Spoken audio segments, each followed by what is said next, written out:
Sejam todos muito bem-vindos.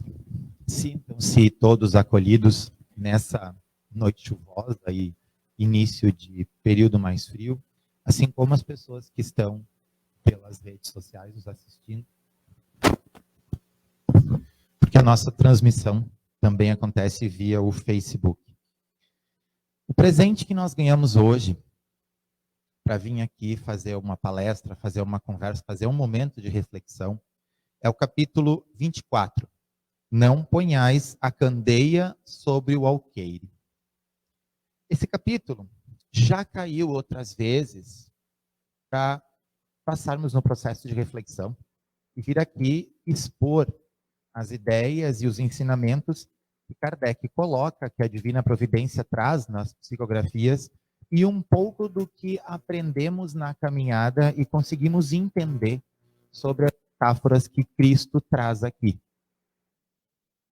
No entanto, como acontece cada vez que você fica um período sem ler um livro e depois você o retoma, muitos aprendizados que você, na sua santa processo de entendimento, no seu santo processo de entendimento, acreditou que compreendeu, você para, olha para o livro, olha para o seu espelho em casa e você vê que você não aprendeu tudo que estava dentro deste capítulo. Por quê? O Espiritismo, ele é formado, para quem não conhece, por 3 bases: ciência, filosofia e religião. Ciência, porque ele nos faz questionar o que nos é dito pelos espíritos. E a Divina Providência foi muito sábia quando ela deixou muito claro que não diferencia nem vivos nem mortos. Então, o que este espírito encarnado hoje, esta alma encarnada, fala, coloquem ao crivo da vossa razão. Se fizer lógica, acolham. Se não fizer lógica, ignorem. Ok? É o direito de escolha que nós temos, que fica claro com isso. Ela é uma filosofia, porque a partir do momento que a gente passa a questionar a caminhada e conseguimos entender os escritos, a gente começa a passar por um processo natural de desconforto. A gente começa a olhar no espelho, a gente começa a entender que aquela frase, eu sou uma pessoa tão boa, por que isso aconteceu comigo de novo, não é verdade. Todos nós encarnados, estes 8 bilhões de seres humanos, segundo o último levantamento, somos todos, sem exceção, devedores da consciência e da Divina Providência. Porque todos nós viemos aqui com um objetivo de aprendizado e crescimento moral pessoal. E como nos ensina alguns amigos da Seisho Noye, que nos passaram este aprendizado, e outros do grande arquiteto do universo, os irmãos da... Ai, meu Deus, esqueci. Maçonaria, obrigado. Nós temos uma mão com 5 dedos. Eu aponto um para o meu irmão, eu tenho 3 de volta para mim. A própria anatomia humana já nos dá esta condição de repensar. Só que eles ficam, às vezes, escondidos pelo dedão, porque nós não estamos prontos e nem desejamos olhar para nós, tirar o véu do orgulho e parar para pensar. E para refletir o que nós realmente estamos fazendo. E ele é uma religião, porque a partir deste processo, a gente começa a ver que é possível iniciar a caminhada a cada dia e aprender o processo da compaixão, que é a aplicação do 2º mandamento, amar ao próximo como a nós mesmos. E nós esquecemos da aplicação das leis de Deus, achamos que aquilo simplesmente foram regras que Moisés nos trouxe quando desceu do Monte Sinai, e são muito bonitas, mas que a gente não tem tempo para entender e para ficar compreendendo. Aí é que está o nosso erro. Jesus Cristo foi o maior psicólogo que já existiu, porque ele falava por parábolas, que é uma das questões que este capítulo nos traz, porque naquele tempo a forma de explicação que era necessária para o povo compreender o que ele estava dizendo deveria ser com exemplos do período de vida das pessoas. Hoje, nós já herdamos ao longo de todos os anos o conhecimento que todos esses povos foram tendo. E nós, trabalhadores da última hora, somos beneficiários deste conhecimento. Por isso, uma outra passagem de um outro capítulo deixa muito claro que a quem muito será dado, muito será pedido, e aquele que menos tiver, mais lhe será tirado. É o conhecimento. Aquele que deseja buscar vai ser testado para ver se aprendeu. Aquele que ignora vai ficar sem, só que depois ele recebe também de acordo com as suas obras. É a justiça divina e é igual para todos nós. Pessoas de branco, de cinza, de azul, de preto, de rosa, brasileiros, portugueses, americanos, europeus, asiáticos, africanos, mesmo que não sejam cristãos. A lei divina é igual para todos. O que tudo isso tem a ver com esse capítulo? Ele diz o seguinte: não se acende uma candeia para colocar sobre o alqueire, mas colocam sobre um candeeiro, a fim de que ela clareie todos aqueles que estão em casa. O que é isso? Uma candeia. Nos nossos tempos, nós podemos entender como uma vela. Quem de vocês assistiu o filme do Aladim? Ou o desenho? Não tenham vergonha, podem levantar a mão. Aquela lâmpada do Aladim é uma candeia. Desculpe, isso, é uma candeia. Porque dentro daquela lâmpada ia óleo. E na ponta dela, que é mais elevada, eles enfiavam um chumaço de algodão traçado como corda e tacavam fogo. E ela era alimentada pelo óleo que estava dentro. Então a luz ficava na ponta dela. Aquilo era uma candeia. O que é o alqueire? Segundo uma palestra que eu vi ontem de noite para buscar mais conhecimento da TV da Federação Espírita Brasileira, em que 6 médiuns, 7 na verdade, faziam uma discussão, eles explicaram que alqueire era o balde aonde ficava esse óleo. Só que daí, ao invés de ser de 10 litros, era de 20. Então, se você pegava a vela e você tampava com aquele balde, você aumentava o óleo, tirava o oxigênio e ela apagava. Ou seja, você escondia a luz dela. E o que é um candeeiro? Um candeeiro é o ponto mais alto de uma casa. Lembram daqueles filmes que aparecem na Inglaterra, que apareciam os policiais na madrugada, na noite, com uma certa névoa, e tinha uns postes de luz fazendo uma volta assim, bem altos, todos decorados de metal? Aquilo é o ponto mais alto de luz. Aquilo é um candeeiro. Então, o que Cristo disse? Não escondam, não sufoquem, não tirem dos outros o conhecimento. Coloquem ele cada vez mais alto para que possa iluminar a todos. E com isso, ele tem um complemento que ele começa a mostrar a dificuldade dos seres humanos daquele tempo e que nós ainda temos hoje. Ele diz o seguinte: seus discípulos se aproximando disseram-lhe: por que lhes falais por parábolas? Isso a gente já conversou, mas tem uma continuidade. Eu lhes respondo, disse: porque para vós outros vos foi dado conhecer os mistérios do reino dos céus, mas para eles não foi dado. Eu lhes falo por parábolas, porque vendo não veem, escutando não ouvem, nem compreendem. E a profecia de Isaías se cumprirá neles quando disse: vós escutareis com vossos ouvidos e não ouvireis. Olhareis com vossos olhos e não vereis. Porque o coração deste povo está entorpecido. Seus ouvidos se tornaram surdos e eles fecharam seus olhos de medo, que seus olhos não vejam, seus ouvidos não ouçam e seu coração não compreenda, e que estando convertido, eu não os cure. Por que Cristo menciona coração entorpecido? O coração é considerado o símbolo do amor. Ele fica tecnicamente no meio do nosso corpo, se nós considerarmos em cima e embaixo, não exatamente na formulação métrica, mas no processo de visualização.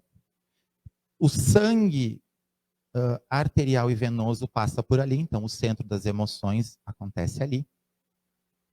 E era entendido no tempo dele que o coração seria a morada da alma. Então, um coração entorpecido é uma alma embriagada pelos prazeres do mundo material e que não entende o plano espiritual. Embriagada como? De vinho que passa e vai embora? Álcool, whisky, cerveja? Não. Era uma alma embriagada com os prazeres terrenos. Naquele tempo, existia muito processo de castas que ainda existe hoje na Índia, em que a pessoa nasceu rica e vai morrer rica, a pessoa nasceu pobre e vai morrer pobre. Ela não tem o direito de trocar de casta, só se sair do país. A sociedade deles ainda está nisso. Vamos supor que eu seja pobre, a Neca seja rica. Ela está inebriada por todos os bens que a vida trouxe. Ela me considera menor que ela. Só que eu estudo as palavras e eu compreendo o processo de vida. Só que ela vem ler a mesma coisa que eu leio e não acredita. Porque estas palavras, de qualquer livro bíblico, seja católico, evangélico, enfim, eles fazem com que a gente olhe para nós e não ouvir, não ver e não entender é uma escolha do espírito que está confortável na sua ignorância pelo orgulho e vaidade. Eu sou melhor, eu sei mais. Não. Quando ele diz da candeia e do candeeiro que ilumina todos, significa que está à disposição para quem quiser buscar e tiver condições de querer ouvir e compreender e se libertar deste processo. Não é fácil. A vida não vem com um manual. Até mesmo a famosa, tem um pouco de paciência. A gente não nasceu com ela, não tem como ficar trocando pastilhas de emoções. Mas a cada dia é um aprendizado. Então eu vou dividir uma coisa com vocês. Eu aprendi, eu te contei também umas semanas atrás. Vou dividir uma coisa com vocês. Há umas 4 semanas atrás, antes de trabalhar, eu trabalho na prefeitura, numa área que brota pepino, rabanete, ananá o dia inteiro. É uma parte mais fértil do município, que brota de problema lá é fabuloso. Eu pedi nas minhas orações da manhã que Deus me desse um dia calmo e com muita tranquilidade e paciência. Lê do engano. O que vocês acham que ele me deu? O dia mais turbulento da semana. Por quê? Para aprender a respirar e tentar exercitar a paciência. No final do dia, eu rezei. Eu pedi perdão. Porque a gente ainda não sabe conversar com ele. A gente ainda não sabe explicar o que a gente deseja. A gente ainda não sabe pedir. E antes de pedir, como esses 3 dedos viram, a gente tem mais motivos a agradecer do que pedir. O mentor soprou na orelha. Quem sabe, tu só agradece e não pede nada. Meus dias serenaram. Ainda tem uns problemas como todo mundo, mas eles não são mais tão difíceis de resolver. E o que não dá no dia, a paciência ensina. Respira, dorme e observa no outro. Tua mente vai acalmar e é capaz de tu achar uma solução mais fácil. E nós também gostamos de trazer um complemento. Este amigo, para quem não conhece, eu digo sempre ele é meu amigo porque ele também me ensina. Alan Dias Castro, ele é um escritor gaúcho que mora no Rio de Janeiro. Ele trabalha com publicidade, ele era para ser advogado aqui, abandonou tudo e foi embora para lá. Eu gosto muito das palestras dele. E neste livro, ele traz um poema que tem a ver sobre esse nosso processo de crescimento, de entendimento da real humildade e não a falsa modéstia. Ai, tu viu? Ajudei a família e eles pararam com a fome. 15 dias não tem nada. O que eu estou fazendo? Eu estou sendo humilde ou estou sendo um falso modesta? Eu estou sendo um falso modesta. O Evangelho mesmo nos avisa que a mão esquerda não saiba o que faz a direita, para que teu pai, que vê o que faz em segredo, te presentear. Então, o que eu faço ou deixo de fazer, apenas a divina providência compete saber a minha consciência. Mas o falso modesto vai contar. Na esperança de que a amiga, pela ingenuidade, conte para mais um.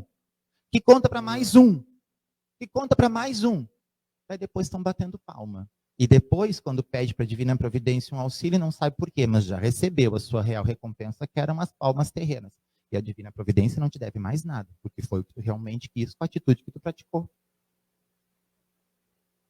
Como é que a gente aprende isso? Um dia de cada vez. Um passo de cada vez. A vida não vem, como nós dissemos, com um manual. A vida vem com uma caminhada. E é nossa escolha observá-la ou fugir dela. Bom, nós temos aqui, permitam, efeito bumerangue. Não esperar o reconhecimento dos outros é um favor que se faz a si mesmo. É muito bom ouvir um obrigado, mas ninguém tem a obrigação de ter o bom senso que a gente pensa que teria na mesma situação. Quando fizer um favor a alguém, agradeça em vez de querer gratidão. Por incrível que pareça, a recompensa vem da própria ação. E detalhe, gente, ele não é espírita, ele não é católico, ele não é evangélico, ele nunca pregou, nunca disse, nunca falou. Mas o que ele ensina, todos nós podemos aprender. E ele simplesmente escreveu o que vem no coração dele. E hoje a gente consegue entender um pouco mais. Divina providência se manifesta em qualquer forma, se a gente estiver aberto para perceber. É o que eu chamo de efeito bumerangue. Toda vez que alguém diz, depois de tudo que fiz, nem de agradecer você fez questão. Parece que o agradecimento é só o que motiva. E quando a gente manda expectativa, pode receber de volta frustração. Não faz sentido falar, eu te fiz um favor, agora você tem que pagar. Porque gentileza não se cobra. Bom dia, a gente ganha quando dá. Quem oferece algo bom, mas não espera ganhar, não perde por esperar, porque vai voltar. Sem alarde, sem anúncio. Não precisa gritar para o mundo. Quando ajuda os outros, fala muito de quem você é.